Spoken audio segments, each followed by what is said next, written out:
আছেন? চলে আসলাম আজকে আমরা নতুন আরেকটি ভিডিও নিয়ে আপনাদের সামনে। আজকে আমরা এই ভিডিওতে জানার চেষ্টা করব গত বছরের তুলনায় এবছর ব্যাংকের বোনাস কেমন হতে পারে, দুঃখিত ডিভিডেন্ডটি কেমন হতে পারে। তো আশা রাখি ধৈর্য সহকারে আপনারা আমার সাথেই থাকবেন এবং পুরো ভিডিওটি দেখার চেষ্টা করবেন। এখানে কোনো বাই সেল নির্দেশনা দেওয়া হচ্ছে না, জাস্ট আপনাদের সামনে আমি কিছু তথ্য তুলে ধরার চেষ্টা করব যাতে আপনাদের ইনভেস্টমেন্টে এবং শেয়ার বাজারে অনেক ক্ষেত্রে যাতে সেগুলো উপকৃত করে। তো চলুন এবার আমরা মূল পর্বে শুরু করি।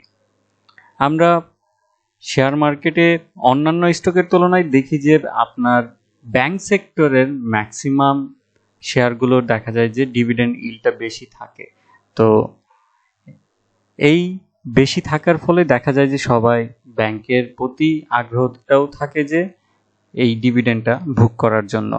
আমরা যদি শুরুতে একটু দেখি তাহলে হচ্ছে গিয়ে উত্তরা ব্যাংক নিয়ে। উত্তরা ব্যাংকে রিসেন্ট কিছুদিন আগেই গত সপ্তাহে তারা ডিভিডেন্ড ডিক্লারেশন করে এবং যেটা গত বছরের তুলনায় আমরা দেখতে পাচ্ছি যে তারা এবছর বেশ ভালো ডিভিডেন্ড দিয়েছে। আমরা যদি খেয়াল করি যে তাদের গত বছর 2021 সালে ছিল আপনার হচ্ছে গিয়ে 12.5% ক্যাশ এবং 12.5% স্টক, সে তুলনায় এবছর তারা বাড়িয়ে 14% ক্যাশ 14% স্টক ডিভিডেন্ড ডিক্লারেশন করেছে। তার মানে বোঝা যাচ্ছে তারা এবছর ভালো একটা পজিটিভ দিকে দিয়েছে। তার মানে 3% আমার ডিভিডেন্ডে ইনক্রিজ করেছে। অন্যদিকে আমি যদি বলি তাহলে ব্রাকের ক্ষেত্রে, ব্রাকে এবার আমরা একটু ভিন্নতা।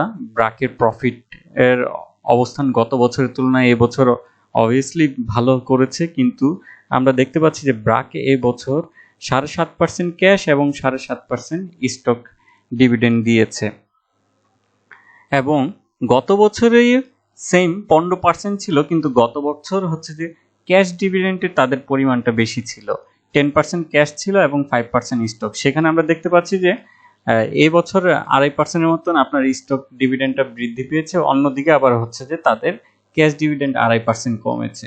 তো এবার সমান সমান দুটোই বোনাস দিয়েছে।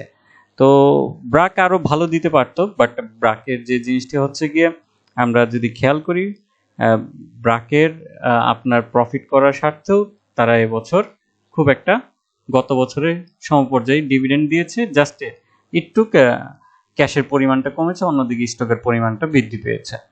এরপরে যদি আমরা আসি মার্কেন্টাইল ব্যাংক, রিসেন্ট আমরা প্রচুর দেখতে পাই যে মার্কেন্টাইল ব্যাংকের প্রতি আগ্রহ এবং এবছর দেখা যায় যে মার্কেন্টাইল ব্যাংক আপনার 12.5% ক্যাশ দিয়েছে এবং হচ্ছে গিয়ে 5% স্টক দিয়েছে, যেখানে গত বছরই ছিল আপনার 10% ক্যাশ এবং হচ্ছে যে 5% স্টক। তো আমরা যদি খেয়াল করি স্টকের পরিমাণ সিমিলার জায়গায় আছে, শুধু 2.5% ক্যাশ বৃদ্ধি পেয়েছে, যেটি খুবই পজিটিভ। অন্যদিকে যদি আমরা খেয়াল করি এবার তাহলে আমরা দেখব যে আইএফআইসি ব্যাংক নিয়ে, সেটি হচ্ছে যে আইএফআইসি ব্যাংক নিয়ে সবাই কিছুটা নিরাশ হয়েছে। এবছর তারা 5%-এর মতন স্টক ডিভিডেন্ড দিয়েছে, সরি দুঃখিত, গত বছর তারা 5% আপনার হচ্ছে গিয়ে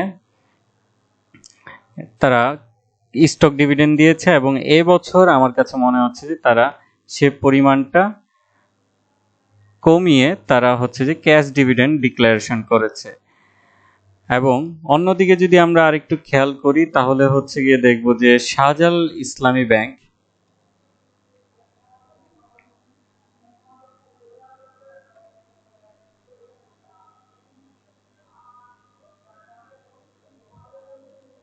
ভিউয়ার্স আমার সাথেই থাকবেন, একটু আমি জাস্ট সময় নিচ্ছি।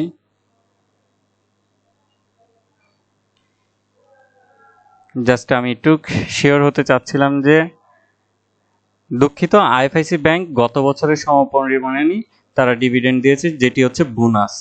তো আইএফআইসি ব্যাংক ভালো একটা প্রফিট করার বাদেও আশারূপ আপনার ডিভিডেন্ডটি ডিক্লারেশন করতে পারেনি, যেটা সবাইকে নিরাশ করেছে। অন্যদিকে যদি আমরা খেয়াল করি শাহজালাল ইসলামী ব্যাংক, তাহলে তাদের দেখব যে তারা এবছর 15% লভ্যাংশ দিবে, এর মধ্যে হচ্ছে গিয়ে 10% হচ্ছে যে ক্যাশ এবং বাকি 5% হচ্ছে গিয়ে তারা স্টক ডিভিডেন্ড দিয়েছে, যেখানে তাদের গত বছর ছিল 7% ক্যাশ এবং 5% স্টক। তার মানে দেখা যাচ্ছে যে শাহজালাল ইসলামী ব্যাংক এবছর তারা 3% ক্যাশ বৃদ্ধি করেছে, যেটা এবছর খুবই ভালো। আমরা মনে করব যে গত বছরের তুলনায় তারা একটা ভালো ডিভিডেন্ড ডিক্লারেশন করেছে। অন্যদিকে যদি আমরা খেয়াল করি তাহলে হচ্ছে যে ব্যাংক এশিয়ার ব্যাপারটি আপনাদের সামনে তুলে ধরার চেষ্টা করব। ব্যাংক এশিয়া এবছর তারা দেখতে পাচ্ছি যে আমরা 5% ডিভিডেন্ড ডিক্লারেশন করেছে, এবং এই 5%টি কি আছে একটু আমাদের সাথেই থাকবেন। অন্যদিকে হচ্ছে যে ব্যাংক এশিয়ার যদি গত বছরটি খেয়াল করি তাহলে সেখানে দেখতে পাবো যে অনলি তারা হচ্ছে গিয়ে ক্যাশ ডিভিডেন্ড দিয়েছিল গত বছর হচ্ছে 10% আর এই বছর 15%। তার মানে বোঝা যাচ্ছে যে এই বছর তারা বেশ ভালো একটা ডিভিডেন্ড দিয়েছে এবং হচ্ছে যে পুরোটাই নগদ দিচ্ছে। তো আমরা যদি ব্যাংকগুলোর মধ্যে ভালো অবস্থানের ডিভিডেন্ড দেখি তাহলে হচ্ছে উত্তরা ফাইন্যান্স, মার্কেন্টাইল, শাহজালাল ইসলামী ব্যাংক এবং ব্যাংক এশিয়া। এবং দুটো ব্যাংকে দেখা যায় যে গত বছরে সিমিলারই রয়েছে, বিশেষ করে আইএফআইসি ব্যাংক প্রফিট করার স্বার্থে তারা ভালো কিছু দেয়নি, এবং অন্যদিকে ব্র্যাক ব্যাংক জাস্ট তার ডিভিডেন্ডে একটু চেঞ্জ আনে, কিন্তু গত বছর যে পরিমাণ দিয়েছিল সেটাই রেখেছে। তো ব্যাংকের আশা করা যাচ্ছে যে গত বছরের তুলনায় ম্যাক্সিমাম ব্যাংক এবছর ভালো একটা ডিভিডেন্ড দিবে, এবং অনেক ব্যাংক যারা হচ্ছে যে অনেক কম প্রাইসে আছে এবং ভালো প্রফিট করেছে, আশা করা যাবে যে এবছর তারা খুবই একটা ভালো ডিভিডেন্ড নিয়ে আসবে। যেহেতু এখন ডিভিডেন্ডের মৌসুম চলছে, তো আমার সাজেশন থাকবে যে আপনারা বুঝে শুনে যেখানেই বিনিয়োগ করুন সেই ব্যাংকটি সম্বন্ধে জানার চেষ্টা করুন এবং তার অপারেশনগুলো দেখার চেষ্টা করুন যে মার্কেট থেকে যে তারা আসলে কেমন, আসলে তাদের ম্যানেজমেন্টের অবস্থা। তো ওভারঅল যদি তাদের ম্যানেজমেন্ট ভালো থাকে তাহলে আপনাকে অবশ্যই ভালো একটা ডিভিডেন্ড দেওয়ার চিন্তা করবে আপনাদের জন্য। তো আজকে এই ছিল। আশা করা যাচ্ছে যে এবছর গত বছরের তুলনায় আমরা ম্যাক্সিমাম ব্যাংকগুলোর থেকে ভালো একটা ডিভিডেন্ড ভোগ করতে পারবো। তো আজকে এতটুকুই। ভালো থাকুন, সুস্থ থাকুন এবং শেয়ার বাজারে জেনে বুঝে বিনিয়োগ করুন। ধন্যবাদ।